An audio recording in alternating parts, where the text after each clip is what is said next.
Thank you. Litz is not that far away, but it seems like come over the mountain, everything changes. My name is Joellen Litz. I'm chair of the Board of Assessment and Review along with my two colleagues. Bob Phillips. Mike Koo. And from our staff, if they don't mind. Dan Seaman. Carl State your name, Carl. Ted Conley.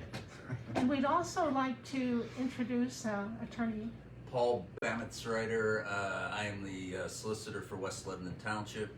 The commissioners for the township asked that I attend the hearing to observe. And Would you like him to join you, or do you want him to stay back there? He's welcome to sit wherever it's he's your comfortable choice. I'm sitting. comfortable here. Okay, we allow that for you to decide. If he sits here, he might look at my notes. And Don't worry about that.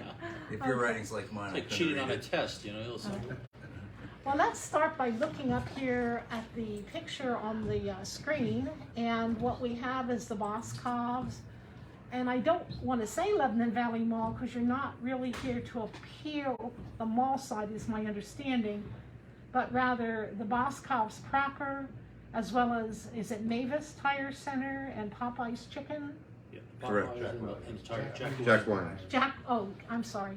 I got the wrong name of the tire center. I think it was a Boscovs Tire Center back in the day. It was. Back in the day, yeah. Mavis is the new guy in town on the other end of 72 there. This is really- Okay, but that is the property you're here to Yes. talk about. Yes. All right, and you also own the quarry, apparently. I can't see the line. It's a separate- No. No, that's a separate. Oh, that's, no, okay, that would be Doug Henry, wouldn't it? Henry Mulder owns that, I guess. It's like a stormwater. Well, the blue line's not around it, so it's hard to see. But at any rate, Is that a stormwater pump? what we'd like to do, It's just backfill. if we can focus a little bit here, is to make sure that you get an opportunity to present. And we'd like to tell you to tell us what you think the value of the property is and why. We may ask questions as we go. And when we're done, it might be up to 2 weeks till we get back to you in writing. Our attorney couldn't be here today. He has other court cases going on in the building. So we reserve that right to be up to 2 weeks till we get back to you in writing. And the floor is yours. All right, Attorney Richard Nufford here on behalf of the property owner. As you correctly have identified the tax parcel number, the buildings that are on there, it's got an assessment of $5,520,800. And Brian Love has completed an appraisal report with an opinion of value of $6,140,000.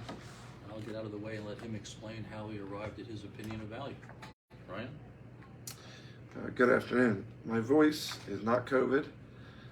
I partied too hard at the Penn State game and got soaking wet for 4 hours. I have a sinus infection, no COVID.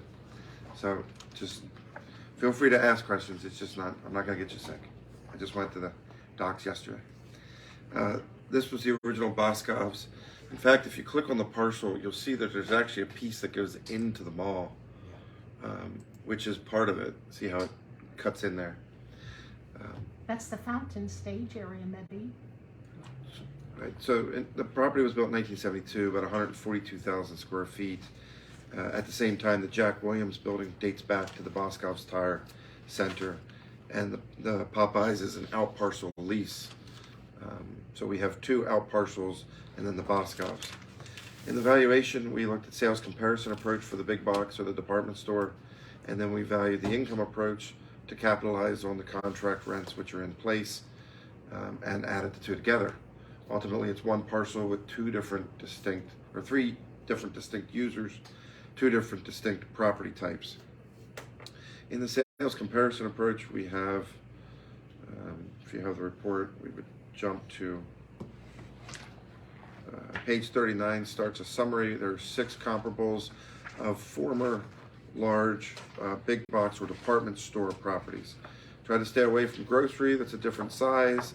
You look at the size here, you got mall anchored sites, or you have a couple of former Kmarts or large scale department store type buildings in rural or secondary markets like the subject. The most notable one you're probably very familiar with, the former Kmart. That was converted to Target. Target acquired that. That's the highest price sale in the data set at $42 a square foot. There was some convenience for them to come to market quicker and a locational preference and a building that they could adapt to. Our building is 20 years newer than that Target, or that old Kmart, or 20 years older, sorry. Ceiling heights are different. Its attachment to the mall creates what's called a cohabitation or tenancy agreement issues. You know, it wouldn't necessarily appeal like the Kmart would, but it could be reasonably adapted to for a different cost. But that kind of sets the upper limit to value. Conversely, in a stronger market, in the Bucks County market, than the Chamonix former Macy's sold at roughly $20 a square foot. And then you see a variety of ones that are a little different. Sale one's a Bonton in York. That sold at $38 a foot. That became self-storage. So a lot of what you see is these buildings, when they don't have the same intended original user, convert to something else. We've seen multi-tenancy, we've seen self-storage, casinos, you know, various other unique attributes. Now, the Bonton is a main level. It has a small upstairs level, and they have a lot of storage space. Like a Kmart didn't have that, so when Target was coming in to adapt, the ceiling heights were better than a 1970s Kmart. They were able to work with that superstructure, which is why they were willing to pay more. Plus, I would argue that that trade area is better than this immediate environment where the Target wanted to be. Overall, the sales are really in a sweet spot of about $20 to $35 a square foot throughout the Commonwealth and surrounding regions. There's some really low price sales. We've ignored all those. There's really nothing higher without a lease. So from a owner-occupied or a fee simple perspective, we selected, after adjustments for various physical differences, $27.50 for this property. So at the square footage here of 142,000, that's 3.91 million to the Boscovs section. In the income approach, we highlight both the leases starting on page 52. You have the Popeyes, which still has a very long length of lease remaining. You have the Jack Williams, only has 3 years remaining on their lease. These are traditional triple net with a little bit of twist. There's a few costs that go back to the owner, but just like with most passive triple net tenants, there's minimal expenses related to that. On page 55, we blended the cap rates. The Popeyes is a stronger credit. The Popeyes is a longer length of lease. So lower the cap rate, longer the lease, better credit. The Jack Williams only has 3 years left, will likely stay and be renewed, but that's a little speculative. So the cap rate was higher on that. There's market support in the appraisal for that. And we blend the two. So one's at a 6 cap, one's at a 7 1/4 cap for a combined 6 3/4 cap to the income stream. So that contributes a value of $2.23 million to the out parcels of the two triple net tenants, the Jack Williams and the Popeyes. So essentially we just add them up. There are the components of value to this to this property, and that concludes 6.14 in total for the two components. And that's my high level.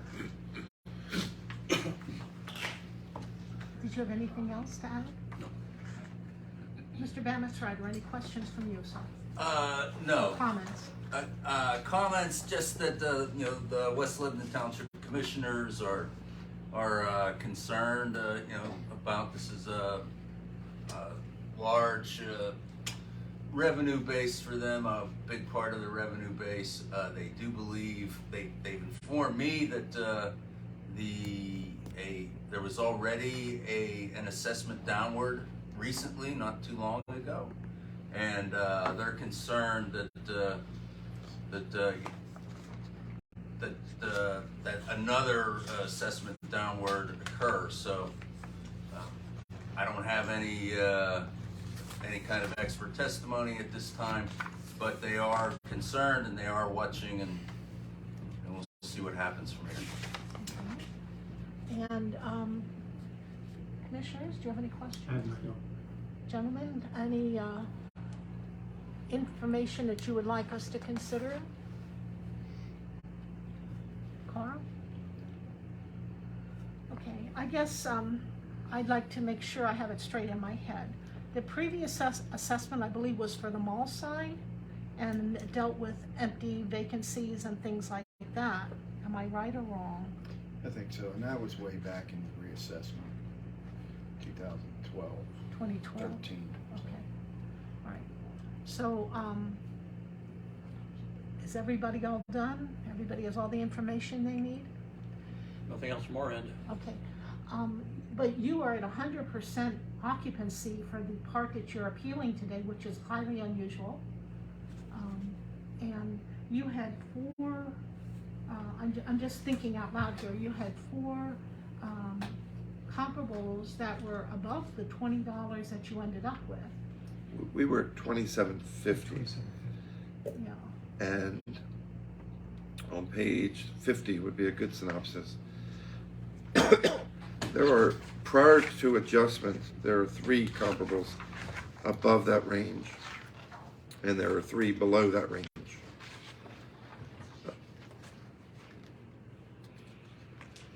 Okay, that's not the page I was looking at, so that makes it more understandable. Thank you, I appreciate that. Sure. Okay. As just as a note, the occupancy, we're an owner occupant. So occupancy from an investment grade perspective, that's troubling with tenants versus just the substitute value for that same space. We don't have a stabilization issue with, because we have somebody using the space, but possession and market leasing issues are different. Right, but you have the other 2 buildings occupied. Correct. Yep. Right. Those were I just wanted clarification on those, so I'm good with that. So I'm going to say thank you for joining us today. Sure. And we will discuss this and decide if we need to consult with our attorney, and it could be up to 2 weeks until we get back to you in writing. Understood. Thank you. Have a good day. Thank you. You too.